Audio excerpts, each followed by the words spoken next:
നിങ്ങളുടെ favourite shows ഇനി ഒരിക്കലും മിസ്സാവില്ല. ഇപ്പോൾ C5-ലൂടെ കാണും നിങ്ങളുടെ ഫേവറേറ്റ് ഷോ തികച്ചും സൗജന്യമായി. ഇന്നെനിക്ക് നിയന്ത്രണം വിട്ട് അനഘയെ തല്ലേണ്ടി വന്നു. എത്ര മനസ്സിലടക്കി പിടിച്ചാലും ചിലത് നിയന്ത്രിക്കാനാവില്ലല്ലോ. അടികൊണ്ടത് അവൾക്കാണെങ്കിലും വേദനിച്ചത് എനിക്കാ. ഇനിയുള്ള പശ്ചാത്താപത്തിന് വിലയില്ലെങ്കിലും മനസ്സ് നീറുന്നുണ്ട്. കാരണം അത്രയ്ക്ക് ഞാൻ എൻ്റെ മക്കളെ സ്നേഹിക്കുന്നുണ്ട്, വിശ്വസിക്കുന്നുണ്ട്.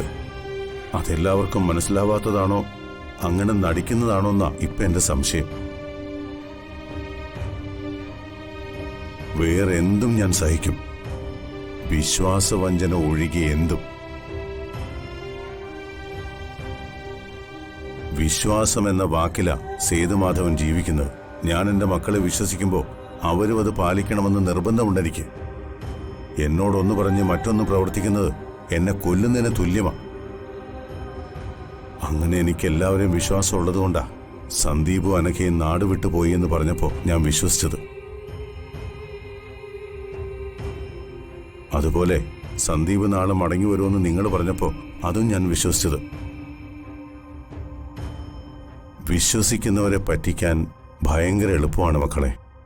അത് പറ്റിക്കുന്ന ആളുകളുടെ സാമർഥ്യത്തെക്കാൾ വിശ്വസിക്കുന്നവന്റെ മനസ്സാണ് അവസാനം തിരിച്ചറിയപ്പെടുമ്പോൾ മുറിവേൽക്കപ്പെടുന്നത്. അച്ഛാ, ഞങ്ങൾ പറഞ്ഞ സത്യ, സന്ദീപ് നാളെങ്ങി വരും. അത് അച്ഛനെ സമാധാനപ്പെടുത്താൻ വേണ്ടി പറഞ്ഞതല്ല.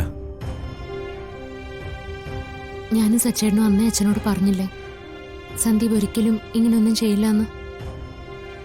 വിശ്വാസത്തെക്കുറിച്ച് അച്ഛൻ ഇത്രയും പറഞ്ഞതുകൊണ്ട് പറയുക. പലരെക്കുറിച്ചും ഓരോ സാഹചര്യങ്ങളിലും ഓരോന്ന് കേൾക്കുമ്പോൾ തകർന്നു പോവുക പലപ്പോഴും. സച്ചേട്ടൻ ഉൾപ്പെടുന്ന മക്കളായാലും ഞാൻ ഉൾപ്പെടുന്ന മരുമക്കളായാലും തെറ്റുപറ്റും. അത് വിശ്വാസവഞ്ചനയായി വ്യാഖ്യാനിക്കും മുമ്പ് ആ തെറ്റ് എന്തുകൊണ്ട് പറ്റിയെന്ന് കൂടി അച്ഛൻ ചിന്തിക്കണം. അതിൽ ചിലതെങ്കിലും നന്മയ്ക്കാണെന്ന് തിരിച്ചറിയാൻ വേണം.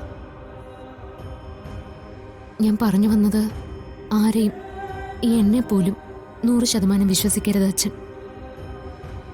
1% സംശയിക്കണം ഓരോ കാര്യത്തിലും.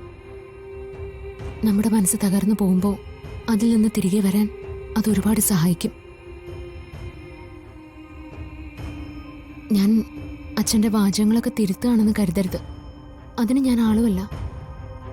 ഇങ്ങനൊരു അനുഭവത്തിൽ നിന്നെങ്കിലും അച്ഛൻ കാര്യങ്ങളൊക്കെ മനസ്സിലാക്കണമെന്ന് കരുതി പറഞ്ഞതാ. അതെ അച്ഛാ, അർച്ചന പറഞ്ഞതാ ശരി. എനിക്ക് അച്ഛനോടൊരു അപേക്ഷ കൂടിയുണ്ട്. സന്ദീപ് തിരികെ വന്നതിന് ശേഷം ഉടനെ അവനോട് അനഘയുമായുള്ള വിവാഹത്തെപ്പറ്റി അച്ഛൻ സംസാരിക്കരുത്. ശാരീരികമായി നല്ല അവസ്ഥയല്ല അവന്. മാനസികമായി കൂടി തളർത്തരുത് നമ്മളാരും. ഇനിയെല്ലാം സമാധാനമായിട്ട് ആലോചിച്ച് ഓരോന്ന് ചെയ്താൽ മതി അച്ഛാ. അങ്ങനെ നമ്മൾ ചെയ്യാത്തതുകൊണ്ടാ മനസ്സമാധാനക്കേട് നമ്മൾ വിളിച്ചു വരുത്തുന്നത്.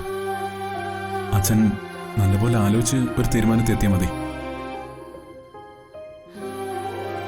എന്നാ ഞങ്ങൾ ഇറങ്ങട്ടെ.